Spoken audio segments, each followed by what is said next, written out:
Bonjour, aujourd'hui on va s'intéresser à l'évolution de la fonction ressources humaines. C'est une histoire vraiment fascinante, qui a vu la fonction RH passer d'un simple rôle administratif à celui de partenaire stratégique au cœur de l'entreprise. C'est ce voyage qu'on va explorer ensemble. En fait, tout part d'une question qui peut paraître assez simple. Comment optimiser le travail humain? Eh bien, c'est cette interrogation qui est le véritable moteur de plus d'un siècle de changements, parfois radicaux, dans notre manière de concevoir le travail et de gérer les personnes. Pour bien comprendre ce parcours, il y a un changement de perspective qui est absolument fondamental.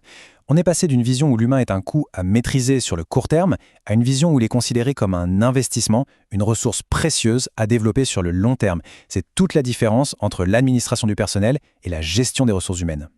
Alors, pour structurer tout ça, on va suivre 5 grandes étapes. D'abord, la réponse purement mécanique. Ensuite, ce qu'on appelle la révolution humaine. Puis, on verra l'impact de la pression économique, avant d'aborder la place centrale de l'individu. Et enfin, on terminera sur la quête stratégique actuelle. Allez, on commence par le tout début, avant 1914.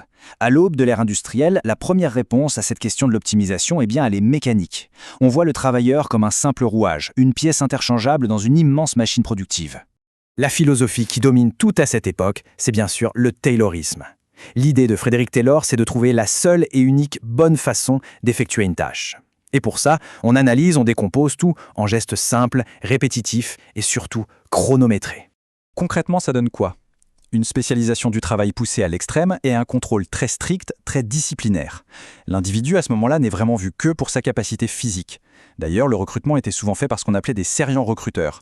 Leur rôle, c'était plus de faire régner l'ordre que de déceler des talents.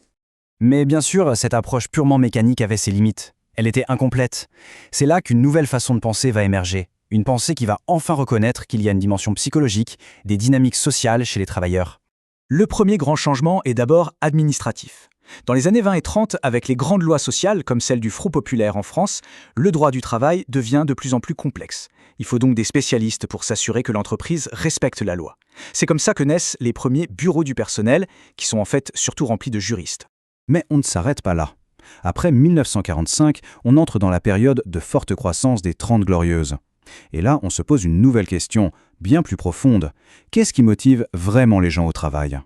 C'est une période très riche qui voit naître des théories fondatrices. On a Maslow et sa fameuse pyramide des besoins. On a Herzberg qui distingue les facteurs qui créent de l'insatisfaction de ceux qui apportent une réelle satisfaction. Et puis MacGregor qui oppose deux visions, la théorie X, autoritaire, et la théorie Y, participative.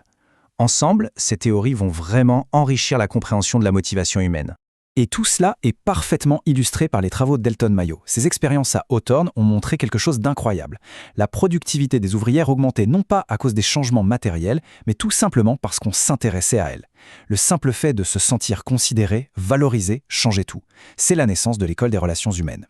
Et voilà, cette période de croissance ne dure pas. À partir de 1974, les chocs pétroliers et les crises économiques s'enchaînent. Et ça force un virage à 180 degrés. On passe des relations humaines à une obsession, la performance financière. On entre alors dans ce que certains ont appelé les 30 piteuses, par opposition aux 30 glorieuses. C'est une période marquée par le chômage de masse et les crises à répétition. L'enjeu numéro 1 pour les entreprises, c'est la survie.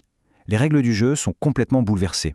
Du coup, la fonction RH change de visage. Elle devient beaucoup plus défensive, réactive. Les priorités ?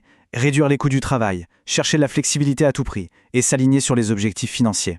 C'est ce qu'on appelle la financiarisation de la fonction RH. Puis on arrive à la période plus récente, depuis la crise de 2008 environ. Et là, encore un changement de cap. Le projecteur se déplace pour se mettre de plus en plus sur l'individu. Le salarié n'est plus juste un exécutant, il devient un acteur central de sa propre carrière. La nouvelle logique, c'est vraiment ça. On ne voit plus le salarié comme quelqu'un de passif, mais plutôt comme un partenaire proactif. L'accent est mis sur la gestion de ses compétences, son développement, son employabilité. L'idée, c'est qu'il doit être acteur de sa propre gestion. Et puis, un événement a tout accéléré de manière spectaculaire, la pandémie de 2020. Elle a littéralement fait exploser les 3 piliers du travail traditionnel, l'unité de temps, l'unité de lieu et la formalisation des tâches. Ça a forcé une autonomisation et une responsabilisation de chacun à une échelle jamais vue. Alors, au bout de ce long parcours, où en est-on aujourd'hui? Qu'est-ce qu'on peut retenir de toute cette histoire?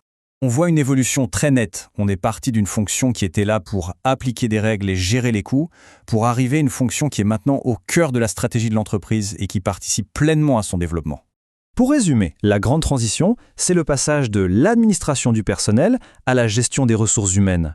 La philosophie derrière a complètement changé.